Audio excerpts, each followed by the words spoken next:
নমস্কাৰ আপোনালোক সকলোকে পুনৰবাৰ স্বাগতম নসমাই মজিদ বন্ধুসকল বলগতে চাওক আজি 9টা গুৰুত্বপূৰ্ণ খবৰ।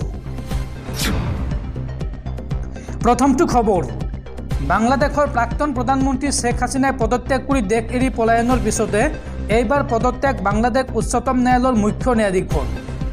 বাংলাদেশৰ উচ্চতম ন্যায়ালয়ৰ মুখ্য ন্যায়াধীশ ওবায়দুল হাছানৰ পদত্যাগ। বাংলাদেশৰ ছাত্ৰ আন্দোলনৰ ওচৰত হেও মানিলে উচ্চতম ন্যায়ালয়ৰ মুখ্য ন্যায়াধীশে। পৰৱৰ্তী খবৰ, আজি অনুষ্ঠিত হ'ব নিট পিজিৰ পৰীক্ষা। দেশৰ 185খন চহৰত অনুষ্ঠিত হ'ব এই পৰীক্ষা। চিকিৎসা বিজ্ঞানৰ ৰাষ্ট্ৰীয় পৰীক্ষা বোৰ্ডে অনুষ্ঠিত কৰিব এই পৰীক্ষা। মুঠ 5টা পৰীক্ষা কেন্দ্ৰত 2টা বেলা অনুষ্ঠিত হ'ব পৰীক্ষা। আৰু এই পৰীক্ষাত 2,28,542 গৰাকী পৰীক্ষাৰ্থী অৱতীৰ্ণ হ'ব। পৰৱৰ্তী খবৰ, বাংলাদেশৰ হিন্দু সুৰক্ষাৰ দাবীত ৰাজপথত সত্যৰঞ্জন বৰাৰ প্ৰতিবাদ। গুৱাহাটীৰ ৰাজপথ কপালে হিন্দু সুৰক্ষা সেনা অসমে। বাংলাদেশৰ হিন্দু সুৰক্ষাৰ দাবীত ৰাজপথত সত্যৰঞ্জন বৰাৰ প্ৰতিবাদ। গুৱাহাটীৰ ৰাজপথ কপালে হিন্দু সুৰক্ষা সেনা অসমে। বাংলাদেশ উচ্চ আয়ুক্তৰ কাৰ্যালয়ত স্মাৰক পত্ৰ প্ৰদান। হিন্দুক সুৰক্ষা দিয়ক, মন্দিৰ ভঙা বন্ধ কৰক, এইসমূহ শ্লোগান দিয়ে এই সংগঠনটোৱে। আৰু তেওঁলোকে লগতে দাবী উত্থাপন কৰে হিন্দুৰ ওপৰত অত্যাচাৰ বন্ধ কৰক। কেইবাটাও সংগঠন একত্ৰিত হৈ এই প্ৰতিবাদ সাব্যস্ত কৰে গুৱাহাটীত। দৰ্শকসকল আৰু বহুতো গুৰুত্বপূৰ্ণ খবৰ আছে। তাৰ আগতে আপোনাক জনাওঁ যে যদি আপুনি এতিয়ালৈকে এইটো ভিডিঅ'ত লাইক কৰা নাই তেন্তে এতিয়াই ভিডিঅ'টোত লাইক কৰি দিয়ক। আৰু এনেকুৱা ধৰণৰ ভিডিঅ'সমূহ নিতৌ চাবলৈ চেনেলটো ছাবস্ক্ৰাইব কৰি কাষত থকা বেল আইকনটো প্ৰেছ কৰি ৰাখক। পৰৱৰ্তী খবৰ, ব্ৰাজিলত সংঘটিত হৈছে বিশ্বকাপই যোৱা এক ভয়ংকৰ বিমান দুৰ্ঘটনা। আৰু এই ভয়ংকৰ বিমান দুৰ্ঘটনাত থিতাতে মৃত্যু হৈছে ৬২জনকৈ যাত্ৰীৰ। পুনৰ ভয়ংকৰ বিমান দুৰ্ঘটনা।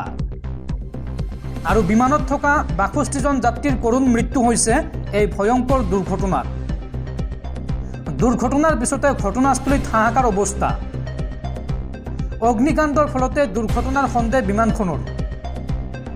দুৰ্ঘটনাৰ পিছতে দাউ দাউকৈ জ্বলি উঠে এই দুৰ্ঘটনাগ্ৰস্ত বিমানখন। বিমানখনত থকা আটাইকেইজন যাত্ৰীৰেই কৰুণ মৃত্যু হৈছে। শুকুৰবাৰে ব্ৰাজিলৰ ছাও পাউলত দুৰ্ঘটনাগ্ৰস্ত হৈছে এই বিমানখন। পাউলৰ এখন চহৰৰ আৱাসিক এলেকাত দুৰ্ঘটনাত পতিত হয় এই বিমানখন। ভিনহেড চহৰত দুৰ্ঘটনাগ্ৰস্ত এই বৃহৎ যাত্ৰীবাহী বিমানখন। বিমান কৰ্মচাৰীকে ধৰি এই বিমানখনত সৰ্বমুঠ ৬২জন যাত্ৰী থকাৰ খবৰ পোৱা গৈছে। আৰু আটাইকেইজন যাত্ৰীৰে মৃত্যু হৈছে এই ভয়ংকৰ বিমান দুৰ্ঘটনাত। পৰৱৰ্তী খবৰ, ছাত্ৰ আন্দোলনত জ্বলিছে চুবুৰীয়া ৰাষ্ট্ৰ বাংলাদেশ। যাৰ পৰিপ্ৰেক্ষিতত ইয়াৰ প্ৰভাৱ পৰিব পাৰে ভাৰতবৰ্ষ তথা অসমত। সেয়েহে অসম বাংলাদেশ সীমান্তৰ 4খন জিলাত সষ্টম হৈ পৰিছে BSF আৰু অসম আৰক্ষী। আৰু লগতে বাংলাদেশত পঢ়িবলৈ যোৱা শিক্ষাৰ্থীৰ নথি পত্ৰ কৰা হ'ব তন্নকৈ পৰীক্ষা। আজিৰ দিনটোত এই ঘোষণা কৰিছে অসম আৰক্ষীৰ DGP GP সিঙে। পৰৱৰ্তী খবৰ, সাৱধান ৰাজ্যবাসী। ৰাজ্যত দুষ্ট চক্ৰই পেলাইছে ভয়ংকৰ জাল। ট্ৰেডিং এপত বিনিয়োগ কৰোঁতে আপুনি সাৱধান হওক। ট্ৰেডিং এপক বিশ্বাসত লৈ সৰ্বশান্ত ৰাজ্যৰ লাখ লাখ গ্ৰাহক। ট্ৰেডিং এপ YBYত ধন বিনিয়োগ কৰি বিপদত ৰাজ্যৰ লাখ লাখ গ্ৰাহক। এতিয়া এপো নাই, কাৰ্যালয়ো নাই। দুষ্ট চক্ৰই সকলোবোৰ ধন আত্মসাৎ কৰি পলায়ন কৰিছে। যাৰ পৰিপ্ৰেক্ষিতত YBY ট্ৰেডিং এপত ধন বিনিয়োগ কৰাসকল এতিয়া ভয়ংকৰ বিপদত পৰিছে। পৰৱৰ্তী খবৰ, শীঘ্ৰে কংগ্ৰেছলৈ ঘূৰি আহিব APCCৰ প্ৰাক্তন সভাপতি তথা বৰ্তমানৰ TMC নেতা ৰিপুণ বৰা। আৰু ইতিমধ্যে গহপুৰত ব্যাপক তৎপৰতা আৰম্ভ কৰিছে ৰিপুণ বৰাই। কংগ্ৰেছৰ তৃণমূল কৰ্মীৰ ঘৰে ঘৰে গৈছে ৰিপুণ বৰা। উল্লেখযোগ্য যে 2022 চনত কংগ্ৰেছ দল ত্যাগ কৰি TMCত যোগদান কৰিছিল ৰিপুণ বৰাই। আৰু এতিয়া পুনৰ কংগ্ৰেছলৈ প্ৰত্যাৱৰ্তনৰ যুঁজা চলাইছে ৰিপুণ বৰাই। পৰৱৰ্তী খবৰ, মধ্যপ্ৰাচ্যত পুনৰ বাজিছে যুদ্ধৰ দামামা। যুদ্ধৰ উত্তেজনাৰ মাজতে ইজৰাইলৰ গাজাৰ ওপৰত ভয়ংকৰ আক্ৰমণ। নামাজৰ সময়ত সংঘটিত এই আক্ৰমণত মৃত্যু হৈছে শতাধিক লোকৰ। মধ্যপ্ৰাচ্যত যুদ্ধৰ উত্তেজনাৰ মাজতে ডাঙৰ খবৰ। ইজৰাইলৰ সংঘটিত কৰিছে ভয়ংকৰ আক্ৰমণ। গাজাৰ এখন আৱাসিক বিদ্যালয়ৰ চৌহদত ভয়ংকৰ আক্ৰমণ ইজৰাইলৰ। দাৰাছ অঞ্চলৰ আল তাবিন বিদ্যালয়ত আক্ৰমণৰ ঘটনা সংঘটিত হৈছে আৰু এই ঘটনাত 100জনৰো অধিক লোক নিহত হৈছে। নামাজ পঢ়ি থকাৰ সময়তে সংঘটিত হয় এই ভয়ংকৰ আক্ৰমণ। উল্লেখযোগ্য যে বিগত সপ্তাহতো 4খনকৈ বিদ্যালয়ত আক্ৰমণ চলাইছিল ইজৰাইলে। পৰৱৰ্তী খবৰ, বাংলাদেশৰ অন্তৱৰ্তীকালীন চৰকাৰক অসাংবিধানিক আখ্যা শেখ হাছিনাৰ পুত্ৰৰ আৰু লগতে ভাৰত চৰকাৰলৈ বিশেষ বাৰ্তা শেখ হাছিনাৰ পুত্ৰৰ। শেখ হাছিনাৰ পুত্ৰৰ মন্তব্য, মোৰ মাৰ জীৱন ৰক্ষা কৰাৰ বাবে প্ৰধানমন্ত্ৰী মোদীৰ ওপৰত মই চিৰকৃতজ্ঞ। ভাৰত চৰকাৰলৈ বিশেষ বাৰ্তা বাংলাদেশৰ প্ৰাক্তন প্ৰধানমন্ত্ৰী শেখ হাছিনাৰ পুত্ৰৰ। শেখ হাছিনাৰ পুত্ৰৰ মন্তব্য, মোৰ মাৰ জীৱন ৰক্ষা কৰাৰ বাবে প্ৰধানমন্ত্ৰী মোদীৰ ওচৰত মই চিৰকৃতজ্ঞ। মোৰ মাতৃৰ জীৱন ৰক্ষা কৰাৰ বাবে ভাৰত চৰকাৰে লৈছে দ্ৰুত পদক্ষেপ। বিশ্বক নেতৃত্ব দিবলৈ আগবাঢ়িব লাগিব ভাৰতে। শেখ হাছিনাৰ চৰকাৰে বাংলাদেশত শান্তি বৰ্তাই ৰাখিছিল।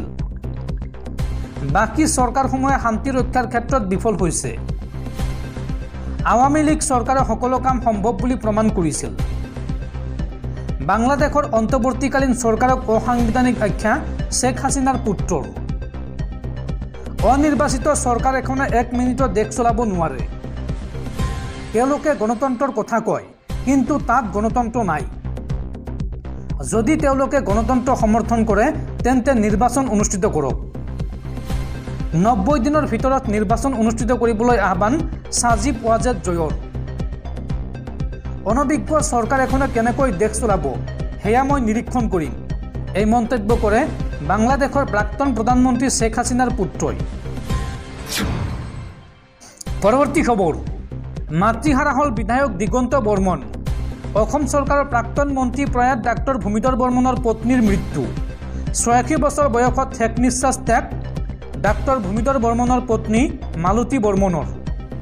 শনিবাৰে গুৱাহাটীৰ এখন ব্যক্তিগত চিকিৎসালয়ত মৃত্যু হয় মালতী বৰ্মনৰ। পৰৱৰ্তী খবৰ, দেশৰ কোটি কোটি লোকলৈ ভাল খবৰ।